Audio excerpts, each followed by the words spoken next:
Somebody's been doing donuts.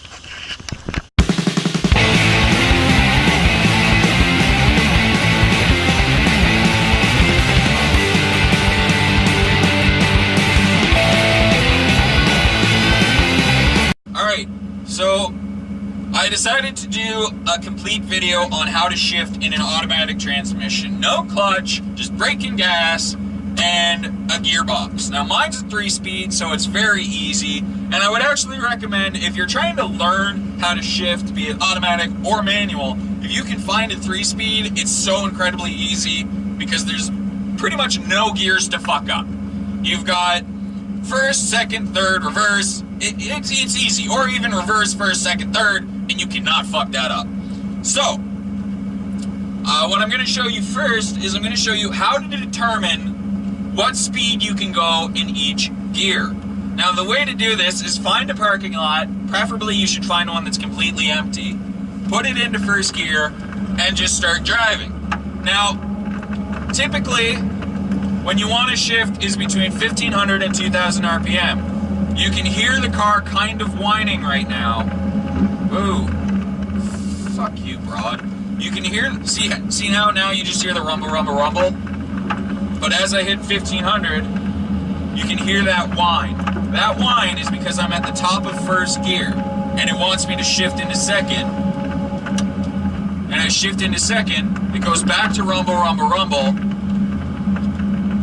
and there's no whine. And this car is really torquey, so I'm probably not going to be able to get into third without giving her. Because yeah, here I am at 1500 in second, doing 25 miles per hour. It does not want me to shift into third. There's like a 10 mile per hour speed limit here, so I'm not going to do anything too aggressive. Now, I learned with it in first at 1500 miles that it can only do about 20 miles an hour, and not even, maybe 15. So I know that if I try to downshift into first, driving the way I am at 20-25 miles an hour, first gear is going to drag the car to a stop, which you don't want to do.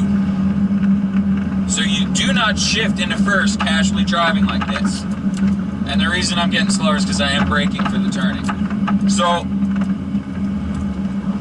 if you're going to do a downshift, however,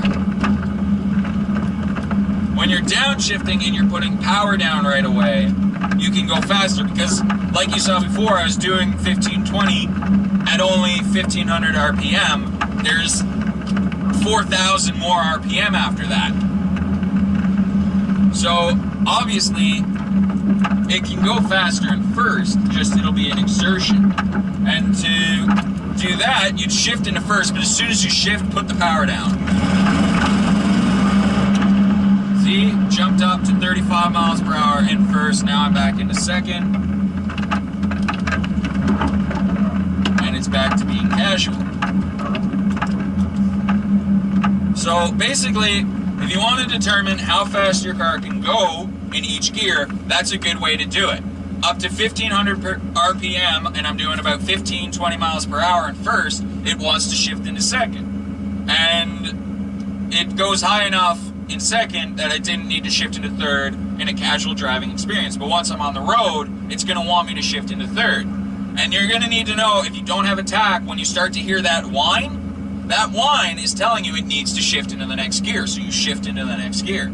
And the big thing to worry about when you're downshifting is you need to know what speed you're going. So first gear will only do 20 miles an hour at 1500 RPM. So if I'm doing 1500 RPM at 25 miles an hour, when I shift it into first, if I don't have my foot on the throttle, it's going to try to force the car to go down to 15 miles per hour. That's a 10 mile per hour stoppage like that. And that's not brakes. That's your transmission dragging on the engine, and it's damaging. So you always got to make sure if you're downshifting, you got to put the throttle on right away.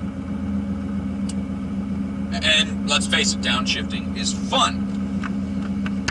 Alright, so now that you know how to judge what speed you can go on each gear, you can head out onto the road and figure out your higher gears. Now, see, got a shift, starting to whine, I'm over 1500 RPM, still going nice and slow, don't need to shift yet.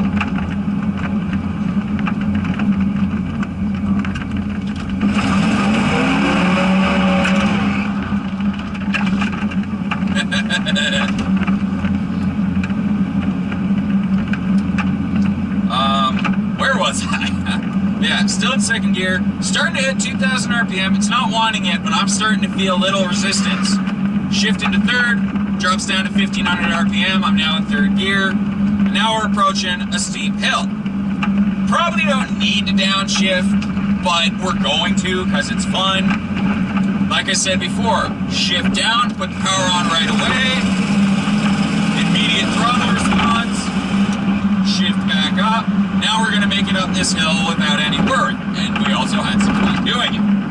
And the reason that you want to downshift is because if I had just stomped on the throttle rather than shifting, there would have been a slight delay in the automatic transmission shifting, which can cause, in a carbureted car, the engine to bog down. Meaning it would just sit there in third, not making any power, and I wouldn't have gotten up the hill very fast. And in an automatic car, it wouldn't have bogged down, but there would have been a delay, and you would have had like a vrrr, and then it would have gone into gear, and that's not good for the transmission, and it's slower. By shifting it yourself, you're getting better, faster throttle response. So if you want to have fun or you're racing, you need that.